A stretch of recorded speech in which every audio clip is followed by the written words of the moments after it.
कई बार भगवान हमारे रिश्ते खुद तोड़ देता है ताकि कोई हमारी जिंदगी खराब ना कर सके। दुनिया में सबसे खुश लोग वही हैं जो ये जान चुके हैं कि दूसरों से किसी भी तरह की उम्मीद करना बेकार है। जिंदगी में थोड़ा दुख भी जरूरी है। हमेशा सुख मिलता रहेगा तो आप कभी जिंदगी में आगे नहीं बढ़ पाओगे। यह गलत सोच है इंसानों की कि एक अकेला इंसान क्या कर सकता है, पर देखो जरा उस सूरज को जो अकेला ही सारी दुनिया को रोशन करता है।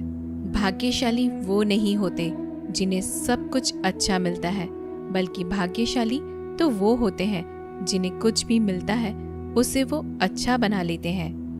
गीता में लिखा है, जब इंसान की जरूरत बदल जाती है तब उसके बात करने का तरीका भी बदल जाता है। फायदा सबसे गिरी हुई चीज है, लोग उठाते ही रहते हैं। हारता वो है जो शिकायत बार बार करता है और जीतता वो है जो कोशिश 1000 बार करता है।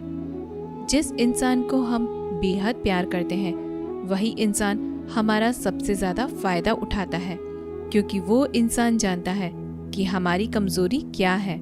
इतने समझदार बनो कि किसी को माफ कर दो, लेकिन इतने बेवकूफ मत बनो कि धोखा देने वाले पर दोबारा विश्वास कर बैठो।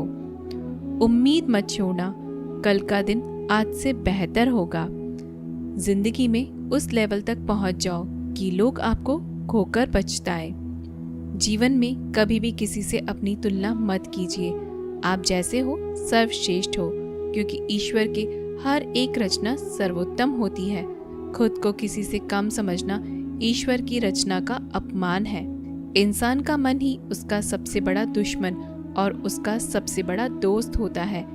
यदि मन आपसे जीत जाता है तो वह आपका दुश्मन बन जाता है, और यदि आप मन से जीत जाते हो तो वो आपका सच्चा दोस्त बन जाता है। यदि कोई आपको नजरअंदाज कर दे तो बुरा मत मानना, क्योंकि लोग अक्सर अपनी हैसियत के हिसाब से चीजों को नजरअंदाज करते हैं। उन लोगों के पीछे कभी मत भागना जिन लोगों को आपकी कोई परवाह नहीं। श्री कृष्ण कहते हैं, गलती हर इंसान से होती है, लेकिन गलतियां सुधारता वही इंसान है जो दिल का साफ होता है और रिश्तों को खोना नहीं चाहता। जिंदगी का सबसे बड़ा थप्पड़ किसी से की गई उम्मीद मारती है। कभी कभी इंसान न टूटता है न बिखरता है, बस हार जाता है, कभी खुद से तो कभी किस्मत से तो कभी अपनों से। हर जिंदगी में खुद को समय जरूर दें, क्योंकि आपकी पहली जरूरत आप खुद हैं। याद रखना कि जरूरत से ज्यादा अच्छे बनोगे तो जरूरत से ज्यादा इस्तेमाल किए जाओगे। रिश्ते चाहे कितने भी बुरे हों, उन्हें कभी मत तोड़ना, क्योंकि गंदा पानी प्यास बुझाने के काम नहीं आता, पर आग बुझाने के काम जरूर आता है। जमाना जब भी मुश्किलों में डाल देता है तो परमात्मा हजारों रास्ते निकाल ही देता है। विश्वास करने वाले से ज्यादा बेवकूफ विश्वास को तोड़ने वाला होता है, क्योंकि वह सिर्फ एक छोटे से स्वार्थ के लिए एक अच्छे इंसान को खो देता है। भलाई करते रहो पानी की तरह, बुराई खुद ही किनारे लग जाएगी कचरे की तरह। जब कोई समझे ना तो उसे समझने की जरूरत ही क्या है, और जब कोई माने ना तो उसे बताने की ही जरूरत क्या। सच्चे दिल से किसी जरूरतमंद की मदद करके तो देखो। अगर दिल को सुकून ना मिले तो कहना, जिसे जाना है उसे जाने दो। वो अगर आज रुक भी गया तो कल चला ही जाएगा। इंसान को इंसान से दूर कर देने वाली सबसे पहली चीज जुबान है, और दूसरी चीज पैसा है। जिन्हें सपने देखना अच्छा लगता है उन्हें रात छोटी पड़ जाती है, और जिन्हें सपने पूरे करना अच्छा लगता है उन्हें दिन छोटा लगता है। किसी की आदत देखनी है तो उसे इज्जत, और किसी की अगर फितरत देखनी है तो उसे आज़ादी दो।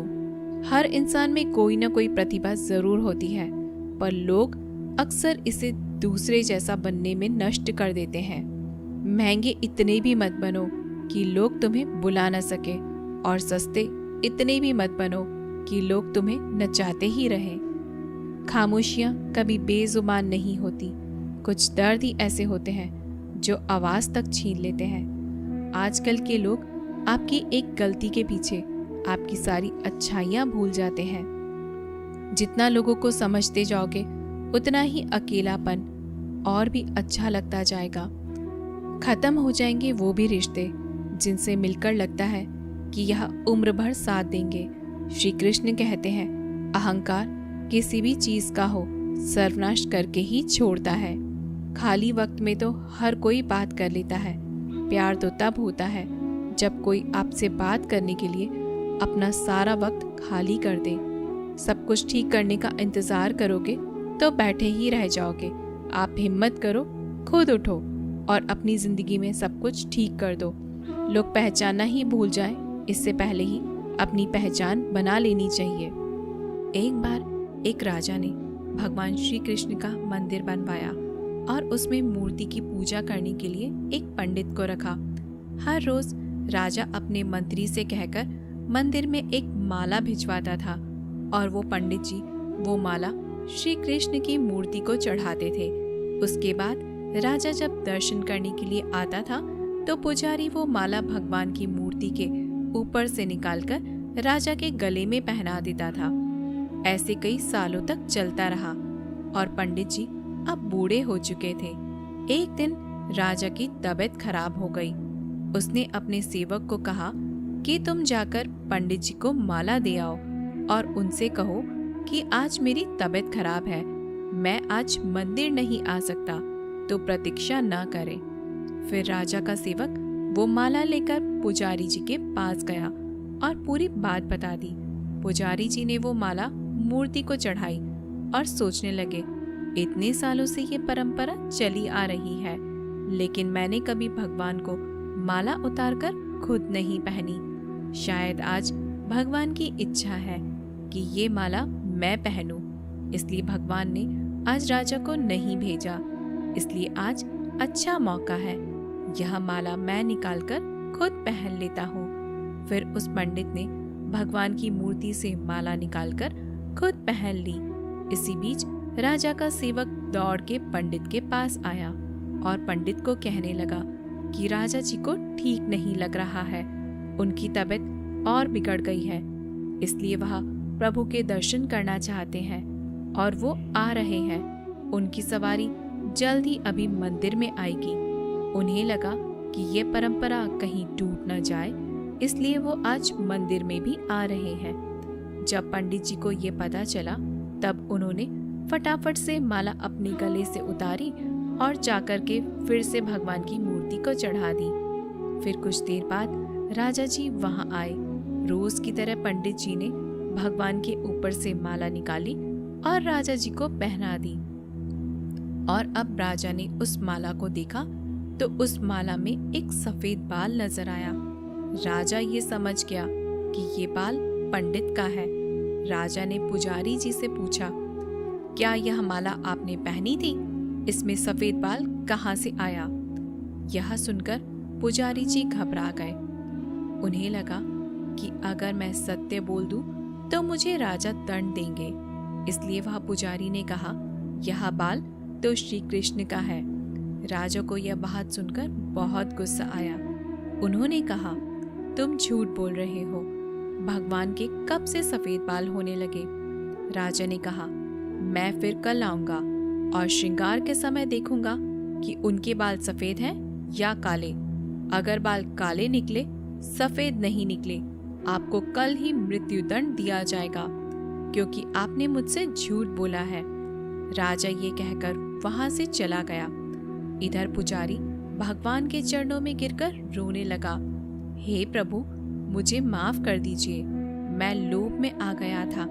मुझे लगा मुझे ये माला पहन लेनी चाहिए, मुझे बचा लीजिए, नहीं तो कल राजा मुझे मार देगा। वो पुजारी पूरी रात भगवान के चरणों में गिरकर रोने लगा, विनती करने लगा, प्रभु मुझे बचा लीजिए। अगली सुबह राजा श्रृंगार के समय मंदिर में पहुंचा।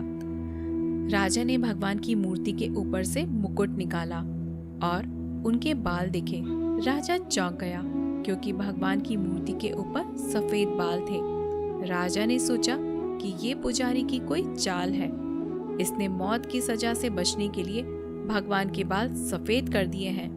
राजा यह बाल असली है या नकली, इसकी जांच करने के लिए बाल तोड़ने लगा। जैसे ही राजा ने कुछ बाल तोड़े तो मूर्ति में से खून की धारा बहने लगी। राजा भगवान के चरणों में गिर गए, क्षमा मांगने लगे और रोने लगे, मुझे माफ कर दीजिए। तभी मूर्ति में से एक आवाज आई, राजा, तूने मुझे सिर्फ मूर्ति माना, इसलिए मैं तुम्हारे लिए सिर्फ एक मूर्ति हूँ। लेकिन पुजारी ने मूर्ति में साक्षात भगवान देखा, इसलिए मुझे मेरे भक्त की रक्षा करने के लिए मेरे बाल सफेद करने पड़े और खून की धारा बहानी पड़ी, ताकि मैं तुम्हें समझा पाऊं कि जहाँ भाव है वहाँ भगवान है। अगर आप वाकई में भगवान का स्मरण करते हैं, उन्हें देखना चाहते हैं, तो आपके अंदर सिर्फ भाव होना चाहिए। ये एक छोटी सी कहानी हमें शिक्षा देती है कि भगवान के आशीर्वाद के सिवाय कुछ भी संभव नहीं। अगर आप सच्चे दिल से भगवान को पुकारते हैं तो भगवान आपकी मदद के लिए जरूर आते हैं। हम आशा करते हैं कि आपको यह वीडियो जरूर पसंद आई होगी।